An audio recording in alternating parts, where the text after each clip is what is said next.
Everyone. तो आज हम सीखने जा रहे हैं हमारे डे 6 में प्रेजेंट परफेक्ट टेंस। ये टेंस आप किस लिए, कहाँ पर, कैसे, किस फॉर्मेशन में यूज करेंगे, वो सारी चीजें हम इस वीडियो में सीखेंगे। तो आइए शुरू करते हैं।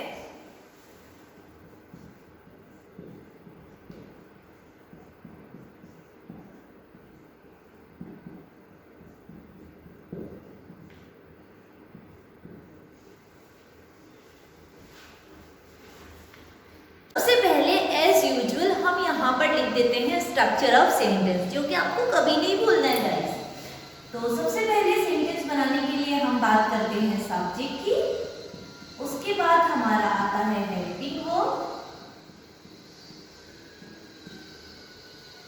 फिर आ जाता है मेन वर्ब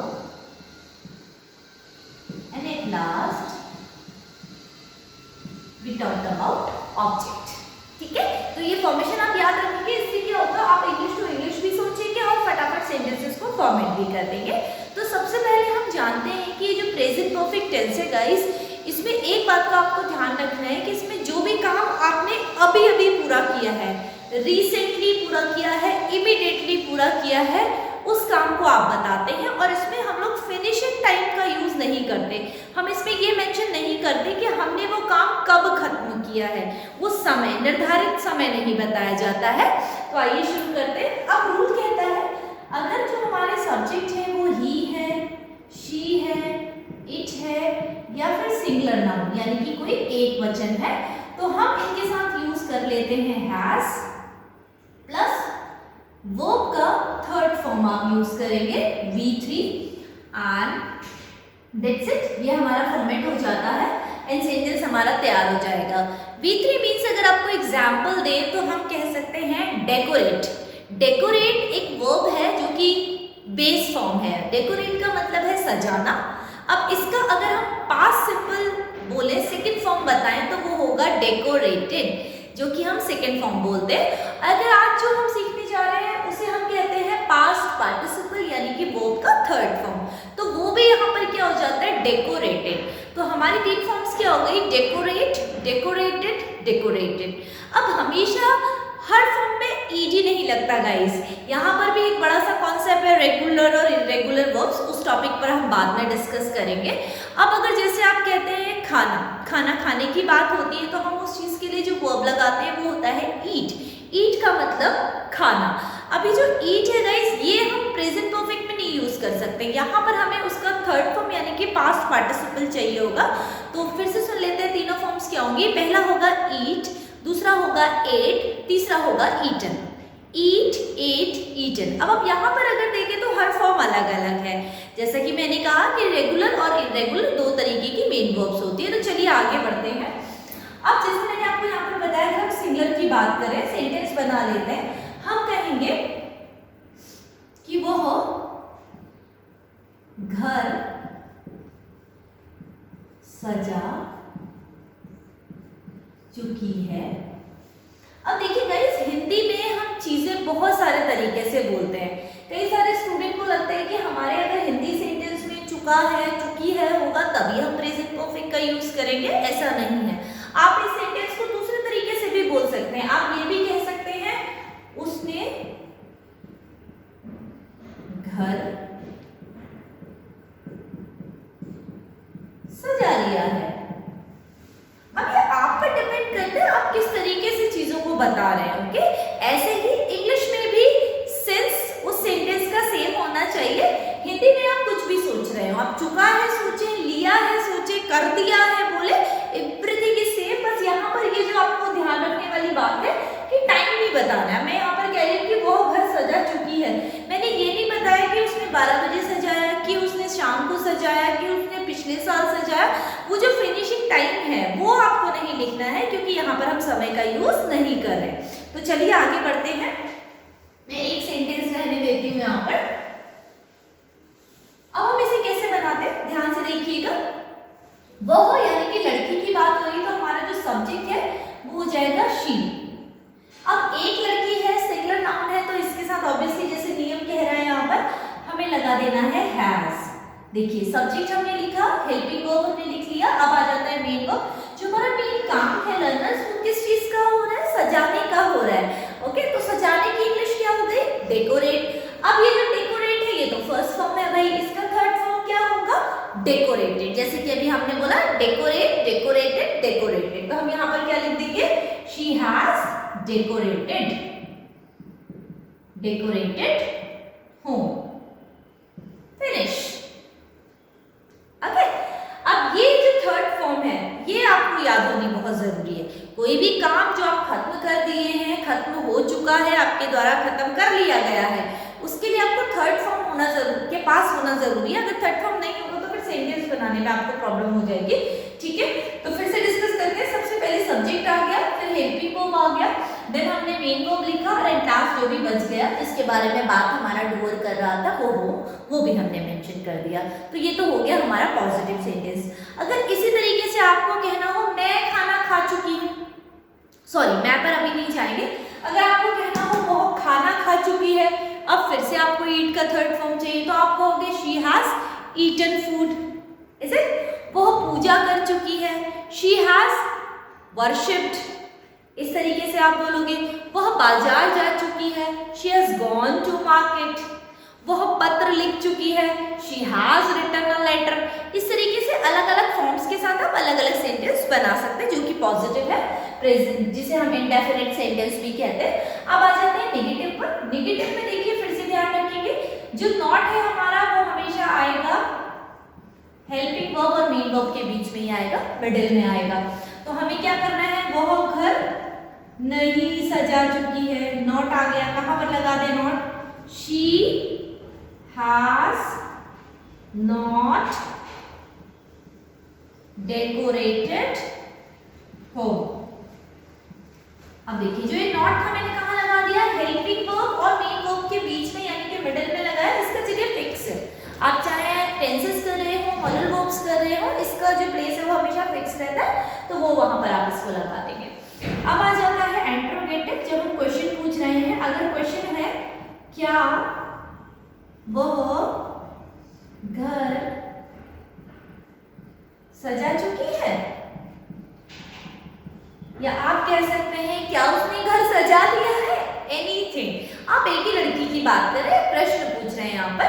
तो गाइस फिर से याद दिलाऊंगी कि इंग्लिश में, हिंदी से इंग्लिश में कभी भी ट्रांसलेट मत करिएगा, नहीं तो आप कंफ्यूज हो जाओगे। अगर आप यहाँ पर क्या को ट्रांसलेशन करने चलोगे तो आप व्हाट लिख दोगे, और जो कि बहुत बड़ी मिस्टेक हो जाएगी। तो यहाँ पर लॉजिक नहीं है, सिर्फ नियम को फॉलो करना है। हमें क्या करना है, जैसे मैंने क्रॉस कर दिया तो हमारा जो हेल्पिंग वर्ब है हैज, वो हम लोग फर्स्ट में लिख देंगे, और जो हमारा सब्जेक्ट है वो बाद में आएगा। तो क्या हो जाएगा? Has she, has she. बाकी का सेंटेंस हम इसी तरीके से लिखेंगे तो क्या हो जाएगा? Has she decorated home. इसका मतलब है क्या उसने घर सजा लिया है, क्या वह घर सजा चुकी है। ये तो हो गया पहले तरीके का इंट्रोगेटिव। अब दूसरा अगर हमें कहना हो वह घर कैसे सजा चुकी है, ये आपको कहना है। कैसे सजा चुकी है, कब सजा चुकी है, क्यों सजा चुकी है, इस तरीके के जब इंट्रोगेटिव वर्ड यानी कि जो शब्द है प्रश्नवाचक बीच में आते हैं, मैंने पहले भी आपको बताया था। तो अब कुछ नहीं करना, सिंपली जो इसका वर्ड है व्हाट डू वी से टू, कैसे हम क्या कहते हैं, हाउ। तो अब यहाँ पर हेल्पिंग वर्ब से पहले उसको मेंशन कर देंगे तो सेंटेंस बनकर तैयार हो जाएगा। How has she decorated home.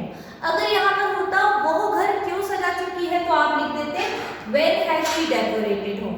अगर यहाँ पर होता कि वह घर कब सजा चुकी है तो आप कह देते when has she decorated home. जो भी प्रश्नवाचक शब्द यहाँ पर बीच में आपका है वो उठाकर उसका इंग्लिश आप हेल्पिंग वर्ब से पहले लिख देंगे तो सेंटेंस बनकर तैयार हो जाएगा। इसी तरीके से अगर मैं कहूँ कुत्ता भौंक चुका है, अगेन कुत्ते ने जो काम है वो भौंकने का कर लिया है। अब कुत्ता एक है तो एक, या तो आप इट लगाएंगे या तो आप डॉग बोल देंगे, दोनों में से कुछ भी करेंगे। तो हम क्या कहेंगे? इट। इट क्योंकि हम जानवर की बात कर रहे हैं और has will remain the same, has यहाँ पर सेम रहेगा। अब आपको पता होना चाहिए कि भाई भौंकने को क्या कहा जाता है। भौंकने को हम कहते थे गाइस बार्क। अब बार्क का second form barked and third form will also be barked. तो आप कहोगे इट हैज बार्क्ड, वह भौंक चुका है। वह नहीं भौंक चुका है, इट हैज नॉट बार्क्ड। क्या वो भौंक चुका है? Has he barked? वो कहाँ भौंक चुका है? Where has he barked? अगर आप बात कर रहे हैं जानवर की, कुत्ते की जो भौंक रहा है। अब अगर आप किसी के नाम की बात कर रहे हैं, कोई लड़का है, लड़की है, स्टूडेंट है, चलिए स्टूडेंट की बात कर लेते हैं। हम कह सकते हैं कि वह इंग्लिश सीख चुकी है या सीख चुका है, व्हाटएवर, ओके। अगर आपने कहा वह इंग्लिश सीख चुका है, अब यहाँ पर मैं वह ऑलरेडी बना चुकी हूँ, तो हम यहाँ पर किसी का नाम रख सकते हैं। हम कह सकते हैं कि राधा इंग्लिश सीख चुकी है। तो राधा हो गई एक लड़की, वो सिंगल है, एक लड़की है, तो हम क्या कहेंगे? राधा हैज, सीखना का इंग्लिश लर्न। अब देखिए गाइस, आपको पता होना चाहिए लर्न का second form learn and third form will also B learned. But कई सारे लोग कहेंगे मैम वो तो लर्नड भी होता है, डी भी हम लोग मेंशन करते हैं। You are correct 100%। या तो आप लर्नड यूज करिए या आप लर्नड यूज करिए, क्योंकि कई बार वर्ब्स की टू फॉर्म्स भी होती है। Whatever you feel comfortable use करने में, जो भी आपको कंफर्टेबल है, जो भी आपको याद है, वो आप बोल सकते हैं। तो आप कहेंगे Radha has learned English, Radha has not learned English. Has Radha learned English? Where has Radha learned English? या फिर Radha has learned English, Radha has not learned English, has Radha learned English, why has Radha learned English? आप दोनों में से कोई भी फॉर्म यूज करिए, उनका जो सेंस है, जो मीनिंग है, दैट इज सेम। तो यहाँ पर सबसे जरूरी बात जो आपने नोटिस की होगी वो है third form guys. Third form आपको याद होना चाहिए। अभी हम लोग आगे थोड़ा सा आगे बढ़ेंगे, पहले हम आई के साथ सीख लेते हैं, उसके बाद मैं कई सारी फॉर्म्स यहाँ पर लिखूंगी, फिर आप फटाफट मेरे साथ प्रैक्टिस करेंगे कि किस तरीके से हम सेंटेंसेस को बना सकते हैं। तो चलिए आगे बढ़ लेते हैं। अब हम बात करेंगे आई, यू, वी, दे के साथ। ये तो आपने सिंपली सीखा कि भाई सिंगुलर के साथ कैसे बनाया जाता है। अब हम बात करेंगे आई की, यानी कि आपकी। तो हम कह देंगे I, you, we, they and plural noun. इन सबके साथ बस हमारा हेल्पिंग वर्ब चेंज हो गया है, एंड जो वर्ब का थर्ड फॉर्म था that will remain the same, वो सेम रहेगा। ओके, तो आइए आगे बढ़ लेते हैं। अब हम कहेंगे कि मैं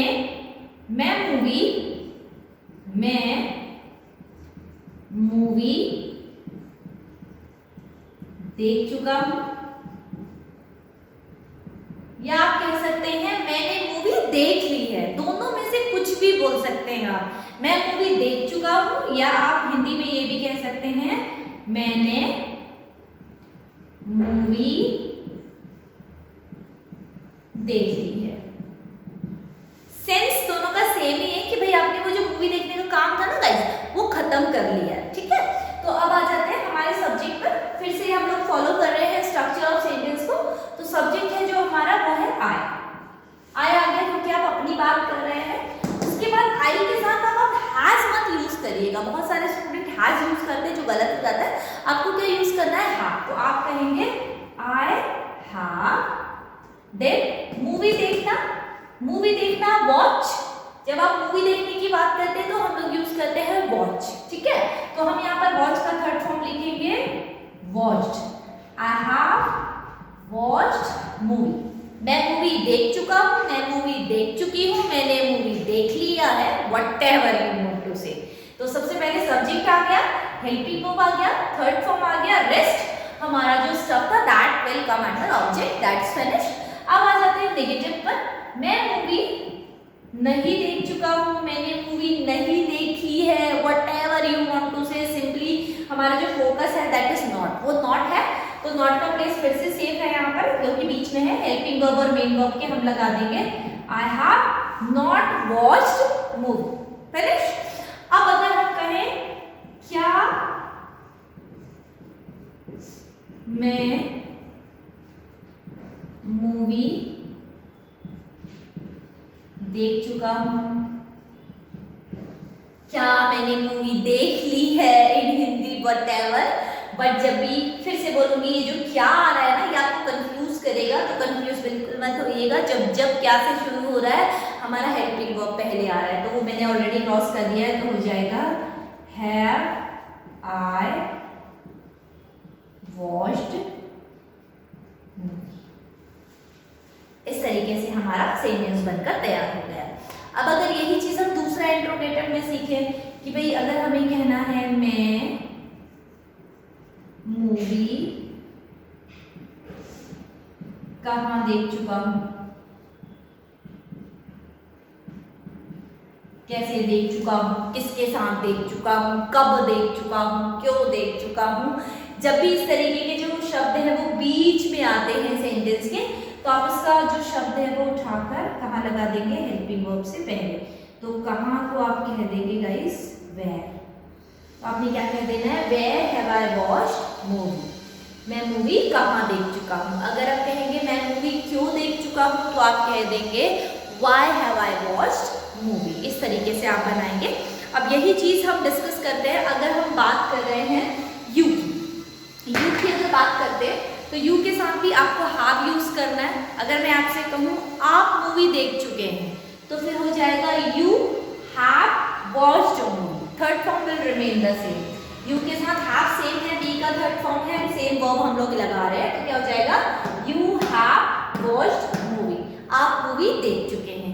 अगर आपको कहना है आप मूवी नहीं देख चुके हैं, then you will say you have not watched movie. Okay, not आप लगा देंगे हेल्पिंग वर्ब और मेन वर्ब के बीच में। क्या आप मूवी देख चुके हैं, तो आप कहेंगे हैव यू वॉच्ड मूवी, आप मूवी कहाँ देख चुके हैं, where have you watched movie. इस तरीके से आप बनाएंगे। यही चीज अगर हम बी के साथ कहें, मैं बार बार एक वर्ब इसलिए ले रही हूँ ताकि आप कंफ्यूज ना हो जाए और फ्लो में चीजें आपको समझ में आए।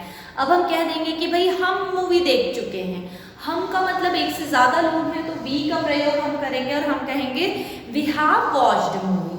हम मूवी नहीं देख चुके हैं, तो आप कहेंगे we have not watched movie. क्या हम मूवी देख चुके हैं, हैव वी वॉच्ड मूवी। हम मूवी कब देख चुके हैं, when have we watched movie.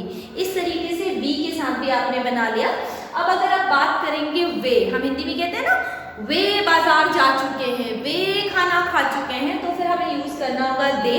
तो हम कहते हैं चलिए वे बाजार जा चुके हैं, तो आप कहेंगे they have gone to the market. Gone आ जाएगा third form, go, went, gone. वे बाजार नहीं जा चुके हैं, देन यू विल बी से दे हैव नॉट गॉन मार्केट। क्या वो बाजार जा चुके हैं, हैव दे गॉन मार्केट। वे बाजार कब जा चुके हैं, when have they gone market. इस तरीके से आप सेंटेंस बनाएंगे। अब लास्ट बात कर लेते हैं प्लूरल नाउन की, यानी कि एक से ज्यादा जो बहुवचन हो जाता है हमारा। जैसे मैं बात करूं स्टूडेंट्स की, यानी कि विद्यार्थियों की। स्टूडेंट मतलब एक विद्यार्थी और स्टूडेंट्स मतलब एक से ज्यादा। तो एक से ज्यादा की बात कर रहे हैं, मैं कहूंगी विद्यार्थी इंग्लिश सीख चुके हैं, तो I will say students have learned English. विद्यार्थी इंग्लिश नहीं सीख चुके हैं, students have not learned English. क्या विद्यार्थी इंग्लिश सीख चुके हैं, हैव स्टूडेंट्स लर्न्ड इंग्लिश। विद्यार्थी इंग्लिश कहाँ सीख चुके हैं, where have students learned English. इस तरीके से आप हर सब्जेक्ट के साथ कैसे सेंटेंस बनाएंगे वो मैंने आपको बताया। आई होप आपको समझ आया होगा। चलिए अब इससे रिलेटेड कुछ क्वेश्चंस बना लेते हैं कि किस तरीके से आप क्वेश्चन फॉर्मेट करेंगे और कैसे आपको आंसर करना है। तो चलिए आगे बढ़ते हैं। देखेंगे तो मैंने यहाँ पर वर्ब्स लिख दिए हैं। ये है क्लीन। क्लीन का मतलब साफ करना, ये फर्स्ट फॉर्म है, and second form will be clean and third form will be clean. तो हो गया क्लीन, क्लीन, क्लीन। बट आज जो हमें फॉर्म है वो कौन सा याद रखना है, थर्ड फॉर्म याद रखना है, ठीक है। फिर आ जाता है बाय, जिसका मतलब होता है खरीदना, ओके। लेकिन अगर आपको खरीदा, खरीद चुका हूं इस तरीके से कहना है, तो फिर से आप क्या कहोगे, थर्ड फॉर्म। वैसे इसके फॉर्म्स क्या है, बाय, बॉट, बॉट। ऐसे ही आ जाता है वर्क। वर्क का मतलब काम करना, इसका सेकंड फॉर्म है work and third form will also B worked. तो हमारा ये थर्ड फॉर्म है। हमारा फोकस थर्ड फॉर्म है, इसलिए मैं थर्ड फॉर्म को ही सर्कल कर रही हूँ। देन ईट का मतलब खाना, इसका सेकंड फॉर्म है ate and third form is eaten. तो आज का हमारा फोकस थर्ड फॉर्म है। Then speak. स्पीक का मतलब बोलना, स्पोक का मतलब बोला, एंड स्पोकन मतलब बोल चुका हूँ, बोल दिया है भाई। तो ये हमारा थर्ड फॉर्म हो गया, ठीक है। तो हमारा जो फोकस है वो केवल और केवल थर्ड फॉर्म है। तो आइए शुरू करते हैं यहाँ पर। अब अगर आप पूछ रहे हैं किसी से कि भाई क्या तुमने कमरा साफ कर दिया है, क्या तुमने कमरा साफ कर दिया है, तो कैसे आप पूछोगे, क्वेश्चन बना लेते हैं। आप कहोगे हैव यू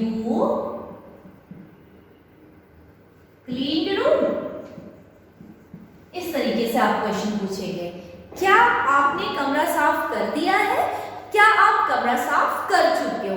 कुछ भी हिंदी में बोल रहे हैं बट विदाउट टाइम बोल रहे हैं, तो इट मींस हम बात कर रहे हैं प्रेजेंट परफेक्ट टेंस की, जिसमें थर्ड फॉर्म है एंड फॉर्मेशन क्योंकि यू है तो यहाँ पर हमने हैव का यूज कर लिया। सेंटेंस क्या से शुरू हो रहा है, व्हाट नहीं आ रहा है। हमने जो किया था कि हमारा हेल्पिंग वर्ब पहले आएगा और सब्जेक्ट बाद में चला जाएगा।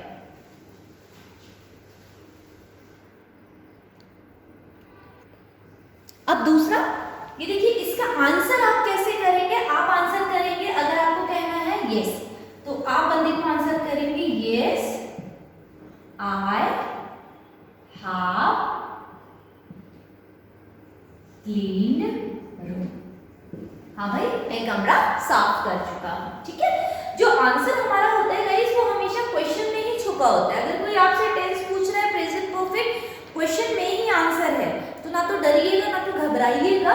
आपको सिर्फ सब्जेक्ट को पहले यूज करना है, क्योंकि वो आपसे पूछ रहा है तो आप आई लगा देंगे और जो भी हेल्पिंग वर्ब है वो पुट करके आपसे मेन वर्ब जो काम वो पूछ रहा है कि भैया ये काम हुआ कि नहीं हुआ, वही काम का थर्ड फॉर्म लगा के आपको वापस शूट कर देना है और आंसर कर देना है। तो अगर आपने कर दिया तो आप कहेंगे yes I have cleaned the room, और अगर नहीं किया तो आप कहेंगे no I have not cleaned. इस तरीके से आप कह देंगे। अब जो नॉट का प्लेस है हमारा वो फिक्स है हेल्पिंग वर्ब और मेन वर्ब के बीच में। आपने कह दिया कि नहीं भैया मैंने नहीं साफ किया, मैं नहीं साफ कर चुका हूँ, whatever in Hindi but English में दोनों के लिए एक ही है, आई हैव नॉट क्लीन्ड रूम। इतना समझ में आया होगा आपको। आगे बढ़ते हैं, अब हम बात करते हैं बॉट की। ठीक है, बॉट में भी इसी तरीके से बनाएंगे। अब यहाँ पर तो मैंने यू यूज किया, अब यहाँ पर मैं सिंगुलर यूज करती हूँ। जैसे मैं कहूंगी, ध्यान से देखिएगा, has Sita bought new dress. मैंने क्या पूछ लिया यहाँ पर, अब यहाँ पर जो सीता है वो एक लड़की है इसलिए मैंने हैज लगा दिया है। ठीक है, तो हमने यहाँ पर कहा कि क्या सीता नए कपड़े खरीद चुकी है, नया ड्रेस खरीद लिया उसने, ये पूछा जा रहा है। तो अगर आपको पता है कि खरीद लिया है तो आप क्या कहोगे, यस। अब सीता हमारा सब्जेक्ट है तो वो पहले आएगा यस, सीता के साथ हैज लगा रहे, बॉट सेम रहेगा, yes Sita has bot new dress. Finish. अब अगर आपको कहना है नो तो आप कह दोगे no Sita has not bought new dress. इस तरीके से आप आंसर कर देंगे। आई होप आपको समझ आया होगा। तीसरा अब आ जाता है वर्क, जिसका थर्ड फॉर्म है वर्क्ड। तो अब हम इसका सेंटेंस बना लेते हैं। हम कहेंगे बॉय की बात कर रहे हैं हम, तो हम कह देते हैं हैज ही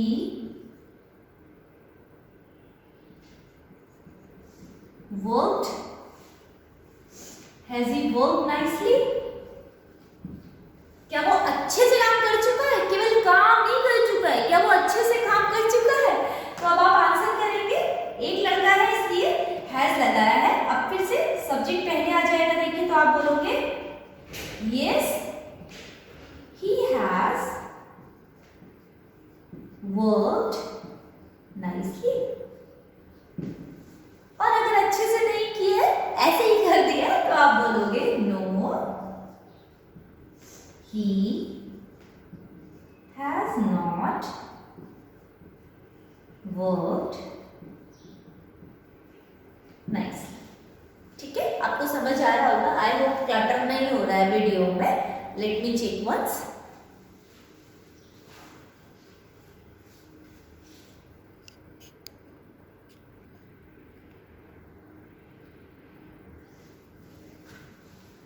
अब हमने वर्क तक पूरा किया था, अब बाकी के दो फॉर्म्स बचे हुए। ईटन को कैसे यूज करना है वो यहाँ पर यूज कर लेते हैं।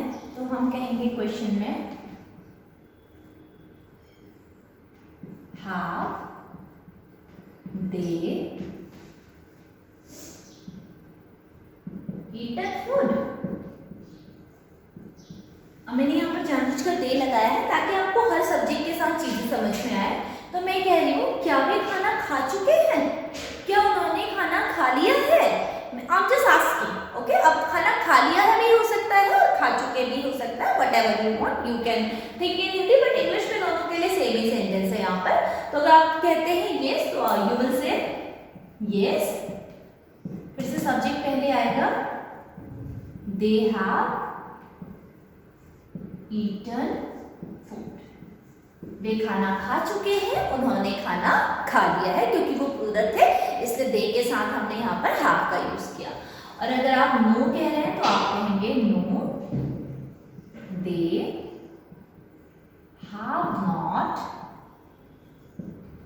Eaten food. इस तरीके से आप कह देंगे। आइए अगली वर्ब की ओर बढ़ते हैं, वो है स्पीक, और जिसका थर्ड फॉर्म है स्पोकन। तो यहाँ पर हम लोग स्पोकन से रिलेटेड सेंटेंस बनाते हैं, ठीक है। अब हम बात करेंगे राजू की, तो हम कह सकते हैं हैज राजू स्पोकन इंग्लिश। अब बंदा सिंगल है, किसी का नाम है और हमने यूज किया है हैज, ठीक है। बस हैज और हैव का ध्यान रखिए, बाकी ये जो आपका थर्ड फॉर्म है ये तो सेम ही रहना है सभी में। तो यहाँ पर पूछा जा रहा है कि क्या राजू इंग्लिश बोल चुका है, क्या राजू ने इंग्लिश बोल दिया है, एनीथिंग। अगर बोल दिया है तो आप कहेंगे यस। अब सब्जेक्ट क्या है, राजू है, तो आप लिख देंगे Raju. Yes Raju has spoken English. इस तरीके से आप बना देंगे। और अगर आपको कहना है कि नहीं भाई नहीं बोल चुका है, नहीं बोला है उसने, तो आप कहोगे नो राजू हैज नॉट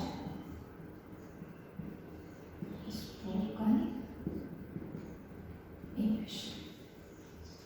इस तरीके से आपको मैंने यहाँ पर 5 वर्ब्स का एग्जाम्पल दिया है। आप नेट पर जाकर बहुत सारे फॉर्म्स देख सकते हैं, वहाँ पर आपको जस्ट करना है कि भाई मुझे वर्ब का लिस्ट चाहिए, तो आपको वर्ब का लिस्ट वहाँ पर मिल जाता है। फिर उसमें से आप थर्ड फॉर्म को पिक करेंगे और पिक करके आप इस तरीके से क्वेश्चंस बना लेंगे।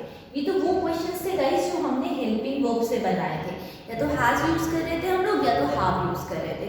अब हम दूसरे तरीके से कैसे क्वेश्चन बनाएंगे वो भी लिख लेते हैं यहाँ पर।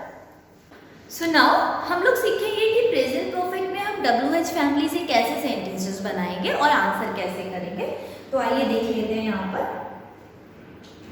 पहला जो हमारा क्वेश्चन है उसमें हम कहेंगे what have you completed. Okay, आप यहाँ पर पूछ रहे भाई आपने क्या पूरा किया। आप ऑफिस से घर आए, हो सकता है आपके बच्चे हैं, आपने उनसे बात की, अपने सिबलिंग से पूछा व्हाट हैव यू कंप्लीटेड, तो आपको आंसर वो कैसे करेंगे, वो कहेंगे I have completed my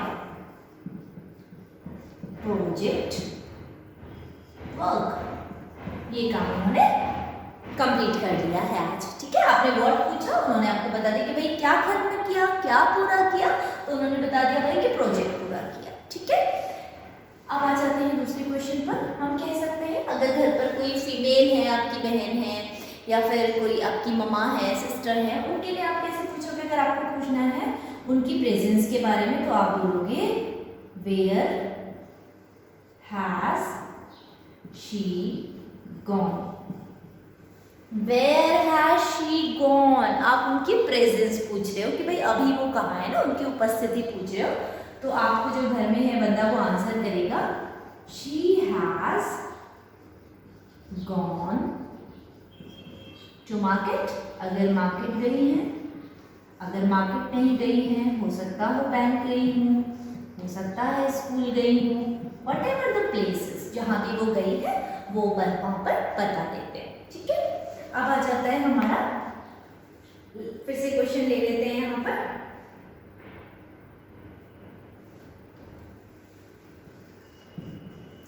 Why they called us. Okay, उन्होंने हमें क्यों बुला लिया है भाई, वो हमें क्यों बुला चुके हैं, तो आपसे वो रीजन पूछ रहे हैं, आपको आंसर करना है they have called us for meeting के लिए बुलाया है हमने। तो अब आपको पता लगा कि अगर आपको व्हाट यूज करना है, वेयर यूज करना है, व्हाई यूज करना है, तो किस तरीके से आप सेंटेंसेस को फॉर्मेट करेंगे प्रेजेंट परफेक्ट के साथ। तो आई होप आपको समझ आया होगा, बट फिर से आपको याद दिला दूँ और रिमाइंड करा दूँ कि इस टेंस में हम लोग फिनिशिंग टाइम का यूज नहीं करते हैं। जो भी काम हमने इमीडिएटली किया है, अभी अभी खत्म किया है, रिसेंटली खत्म किया है, उस चीज़ को ही हम यहाँ पर रखते हैं। एंड टाइम यूज होता है, that is since and for, वो हम आगे आने वाले चैप्टर्स में डिस्कस करेंगे। बट जैसे टाइमिंग हो गया 9, 10, 11, 12, yesterday, day before yesterday, last year, इस तरीके के जो फिनिशिंग टाइम होते हैं वो यहाँ पर नहीं लगाए जाते, क्योंकि ये प्रेजेंट परफेक्ट टेंस का रूल है, रूल्स आपको याद रखने। आई होप आज आपको ये प्रेजेंट परफेक्ट टेंस का जो कॉन्सेप्ट था वो समझ में आया होगा। अगर कोई डाउट होता है तो आप मुझे कमेंट बॉक्स में कमेंट करके बताएं, और धीरे धीरे आप इसको प्रैक्टिस करते रहें। आप अपने नेट से, इंटरनेट आजकल सभी के पास है, आप वहाँ से फॉर्म्स निकालिए, थर्ड फॉर्म को लर्न भी करिए। देखिए, मैं बार बार अपने स्टूडेंट से यही बोलती हूँ कि अगर आपको प्रेजेंट, पास्ट और फ्यूचर टेंस समझ में आ गया तो आप किसी से भी कभी भी इजीली बात कर सकते हैं। ग्रामर में तो बहुत सारी चीज़ें हैं, वो आप सीखते रहिए साइड बाय साइड, बट आपको शुरू तो करना है। आप ये तो वेट नहीं कर सकते कि भाई पहले मैं ग्रामर सारी सीखूंगा या सीखूंगी तभी मैं फिर इंग्लिश बोलना शुरू करूँ। This is not the way. सीखते रहिए, लेकिन द सेम थिंग इस चीज़ को इम्प्लीमेंट करिएगा स्पीकिंग में। तो आज ही एक लिस्ट निकालिएगा। आजकल तो स्टूडेंट ChatGPT यूज़ कर रहे हैं, वहाँ से आप लिस्ट निकालिए और एक कॉपी लेकर उस पर फटाफट क्वेश्चंस बनाइए और खुद से उसको प्रैक्टिस करिए, वीडियोस बनाइए। इस तरीके से आप परफेक्ट हो जाएंगे कि कैसे मुझे क्वेश्चन पूछना है, कैसे लोगों को आंसर करना है या फिर आपको आंसर करना है। तो आई होप आपको समझ आया होगा। So that's it for the day. Have a nice day. Bye bye.